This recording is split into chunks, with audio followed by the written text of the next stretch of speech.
समर्थ सामर्थ्य श्री समर्थ रामदास स्वामी लिखित मनाचे श्लोक यावर आधारित अर्थ मॅनेजमेंट व्ह्यू आणि शिवाजी महाराजांच्या जीवनातील संदर्भ। जय जय रघुवीर समर्थ। हरी नामने मस्त पाषाण तारी, बहु तारिले मानवी देहधारी। तया राम नामी सदा जो विकल्पी, वदेना कदा जीव तो पापरूपी। जय जय रघुवीर समर्थ।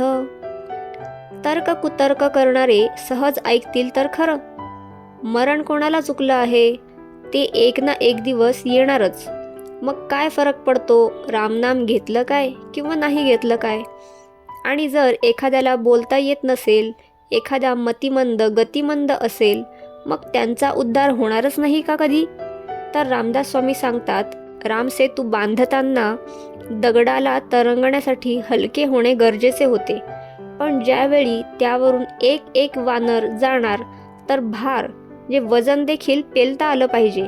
मग त्याचे जडत्व रामनाम लिहिल्यावर गेले, पण ताकद गेली नाही। त्या निर्जीव दगडाला त्यांनी हवी ती क्षमता आणली, तर आपण तर सजीव आहोत। तो दयाळू कृपाळू इतका आहे की अजाणतेपणी देखील त्याचे नाव घेतले तरी अपराधांना क्षमा करतो।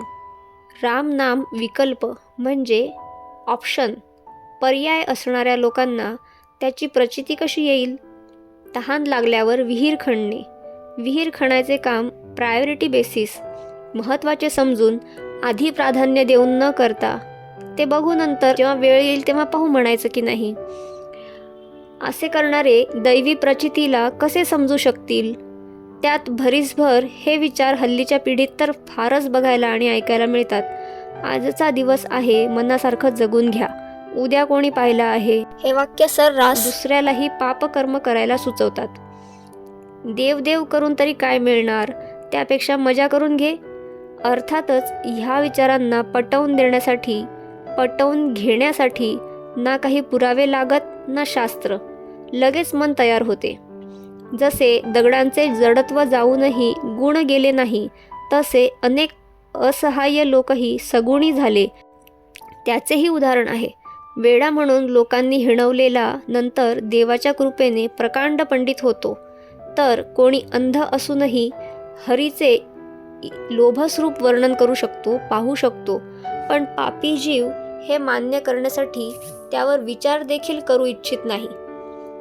एक कथा आठवते। श्रीकृष्ण लहानपणी यशोदा मातेसोबत यमुना तीरी आले।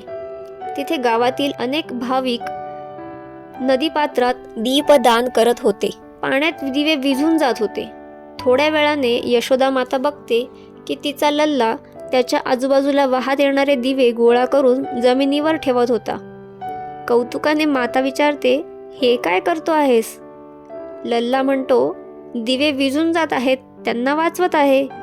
जे माझ्याजवळ येतील त्यांना वाचवणार, जे दूर गेले त्यांना स्वतःवर विश्वास होता किंवा माझ्यावर नव्हता, ते फार काळ नाही तेवत राहिले किंवा त्यांना तेवत राहण्यासाठी फार संघर्ष करावा लागला। हेही दिवे मालवणार, पण त्यांचा तो संघर्ष थोडा कमी केला आहे। मॅनेजमेंट व्ह्यू, कामाचा कंटाळा कधीच करू नये, कामाला पर्याय म्हणूनही बघू नये। काहीच नाही जमत तर मग हे करतो आता असेही नसावे, किंवा भरपूर संपत्ती आहे मग कामाची काय गरज, संपत आलाच पैसा तर मग बघू कामाचे असेही नसावे। आळशी माणूस प्रत्येक कामात पळवाट शोधतोच, तर काम करणारा कशातही संधी शोधून काढतो। तसेच रामनामामुळे पाषाण त्यांची क्षमता योग्य पद्धतीने वापरू शकले।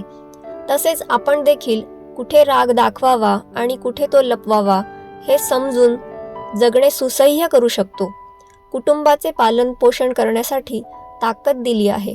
वाईट लोकांना दूर ठेवण्यासाठी कठोर असणे गरजेचे, पण तेच कुटुंबासाठी मात्र आधार वाटण्यासाठी असावे। आज कोणी बाहेरचे नाही मिळाले, घरातल्याच लोकांना हाणामारी करतो। आज रागवायला कोणी बाहेरचा नाही मिळाला, तर घरातल्यांनाच 4 शिव्या घातल्या, आता बरं वाटत आहे, असे नसावे। जसे मांजर सिंहीण तिच्या पिल्लांना दातात धरून नेते, पण ते दात पिल्लांना टोचू देत नाही, त्यांची ताकद आहे, पण ती इथे झाकली आहे. तेच दात भक्ष्याचा फडशा पाडण्यासाठी वापरले जातात. तसेच कोणतेही काम करावं लागत आहे म्हणून करतो आहे असं म्हणून त्या कामाचा अपमान करू नये. कुठलेही काम हे कमी दर्जाचे उच्च दर्जाचे असे नसते. विकल्प म्हणजे ऑप्शन, पर्याय नाही म्हणून सिलेक्ट केले, पसंत केले असे नसावे. मला हे पाहिजे आहे असा भाव हवा.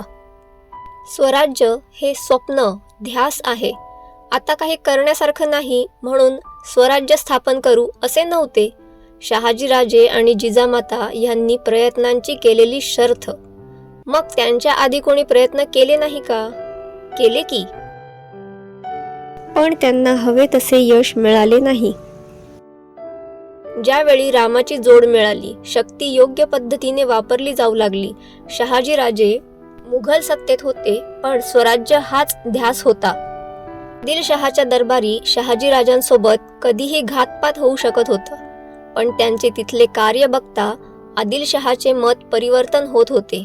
योग्य शासन कसे असावे, पण औरंगजेब काही केल्या विचार करत नव्हता. जय जय रघुवीर समर्थ. चरितं शिवराज्यस्य विजयश्री विराजितं वीराद्भुतरसं पुण्यं रामायणमिवापरम्.